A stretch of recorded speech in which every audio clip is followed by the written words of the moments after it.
இல்லை, இது வந்து அரசியல் மட்டும்தான். இது வந்து இந்திய வழக்குன்னு கூட ஒரு என்னன்னு கூட பார்க்க முடியாது. இது அவங்க சொல்ல மாதிரி ஒரே நாடு ஒரே தேர்தலுங்கிறாங்க. ஒரே மொழி திணிப்பு மட்டும்தான் இது. இது வேற இந்தி மொழியை வளர்க்கணுமோ இல்லை தமிழ் அழிக்கணும் கூட அடுத்தது போய்க்கலாம். இது இந்தி மொழியை வளர்க்கணும்னு கண்டிப்பாக கூட எடுத்துக்க முடியாது. இது அவங்கள பொறுத்த வரைக்கும் அவங்க கலாச்சாரம், அவங்க என்ன ஓட்டாங்களோ நம்ம மேலே திணிக்கணும்னு ஆசைப்படுறாங்க. போன தலைமுறைகிட்ட முயற்சி பண்ணாங்க, நடக்கல. அது இப்போ இந்த தலைமுறைகிட்ட மறுபடியும் முயற்சி நடக்குது, கண்டிப்பாக நடக்காது.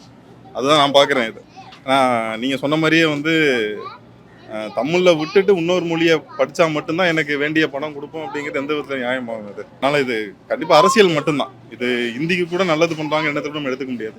தமிழ்நாட்டில் ஏதாவது ஒரு அரசியல் பண்ணுங்கிற ஒரு அரசியல் நோக்கத்தோட பயன்றது மட்டும்தான் இது. அப்படிதான் நான் பார்க்குறேன். இப்போ இது வந்து முழுக்க முழுக்க அரசியல் நோக்கம் மட்டும்தான். இது வந்து எதோடைய இம்பாக்ட் அப்படின்னா, ஏன் நம்ம தமிழ்நாட்டை கைப்பற்ற மாட்டோம்? கிட்டத்தட்ட 55 வருஷமா நம்மளும் போராடிக்கிட்டு இருக்கோம். தமிழ்நாடு நம்ம கைக்கு மற்ற மாநிலங்களை எப்பட்டாவது கைப்பற்றிடும், தமிழ்நாட்டை கைப்பற்ற மாட்டோம்னு சொல்லி அவங்களுக்குள்ள ஒரு வஞ்சகத்தை தான் வந்து இந்த மாதிரி மொழி பிரச்சனையாகவும் ஜாதி பிரச்சனையாகவும் பல பிரச்சனையாக தமிழ்நாட்டில் வந்து கிளப்பி விட்டுட்டே இருக்காங்க.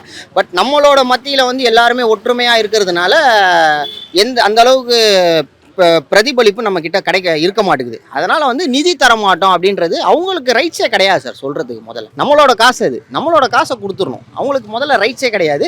இதை எதிர்த்து ஏதாவது ஒரு போராட்டம் எல்லாம் பண்ணி நமக்கு நீதி கிடைக்கணும். நீதி கிடைச்சா நல்லா இருக்கும் அப்படின்றது என்னுடைய கருத்து. அவங்கவுங்க மொழி சார், அது என்னோட இஷ்டம். நான் தமிழில் பேசுவேன், இல்லை எந்த மொழியில் பேசுகிறேன், இல்லை எனக்கு வந்து நாலேஜுக்காக நான் மற்ற மொழிகளை கற்றுக்கிறேன். பட் திணிக்கக்கூடாது, நீ இதை கற்றுக்கணுன்றதை திணிக்கக்கூடாது. அது வந்து ஒரு மிகப்பெரிய தவறான கருத்தாக இருக்குது. ஸோ கண்டிப்பாக வந்து நான் சொன்ன மாதிரி பிஜேபியில் உள்ள பெரிய மூத்த தலைவர்கள் வந்து இதை தலையிட்டு தமிழ்நாட்டுக்கு வர வேண்டிய நிதியை சரியான முறையில் வாங்கி பெற்று கொடுத்தாங்கன்னா மென்மேலும் நம்மளுடைய கல்வி உயரும் அப்படின்ற மாதிரி நான் கேட்டுக்கொள்கிறேன்.